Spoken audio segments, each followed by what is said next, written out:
Welcome to our first video tutorial on the new short game practice area. In this program, Al and I hope to show you how to most efficiently and effectively utilize this space and make a difference in your short game. You can see us going down the driveway, which is really the only way that any golfer should go on and off the golf course, whether it's en route to the short game area or coming in or out during a shotgun start. We're going to land here near the upper green in the parking area for golf carts.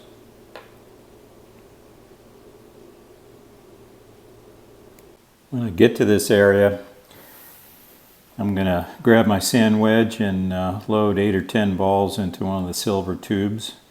You're going to notice that there's should be 2 tubes on each post. And I'm going to proceed to the area where I want to hit some wedges. In this case, I've got a 54-degree sand wedge that I want to practice some contact drills. They don't necessarily mean ball contact. I mean ground contact. You've got to contact the ground in front of the ball. So I put a little tee behind the ball. It's going to show me if I'm scooping or not. And you can see the little tufts of grass I'm moving in front of the ball. As I go ahead and hit this shot, you'll see the divot I make is actually in front of where the ball was resting. And that's the proper technique for making ground contact. Let's check that out in slow motion now. This is a subsequent shot. It's not the same shot. In fact, I've put that at the back of my previous divot, which wasn't that significant. But here you'll notice that the club goes up over the tee, but most importantly, it doesn't touch that tee coming down.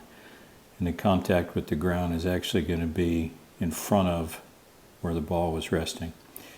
Now here's Al. He has a little different technique. He put 6 golf balls in his pocket. You notice neither one of us ever moved the basket. We just grabbed the golf balls that we want to use. He's going to go down to the lower fairway now, and he puts these golf balls 10 yards apart. He's about to start distance wedge practice. Your next step is to grab your rangefinder and measure one of the piles of golf balls. You know the others are going to be 10 yards apart.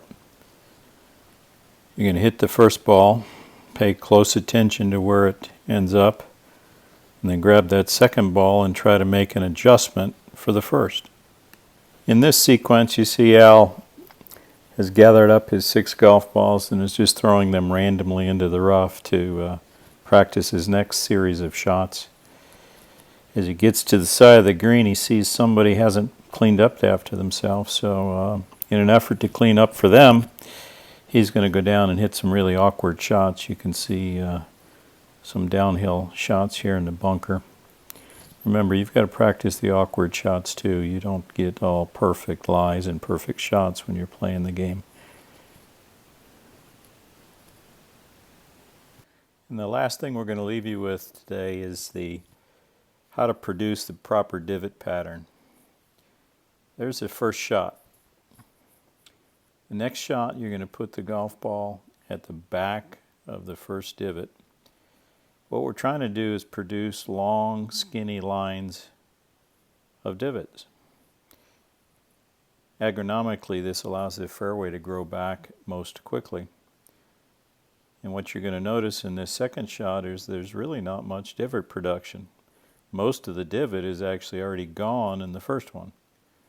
So you can hit a series of shots here and not produce too much damage. Now the ground is soft while we're filming this, and Al's getting a little bit deep and gougy just for effect. But this is the way you do it properly. Patterns. Not this guy. We hope you enjoyed our first video, and look for more soon.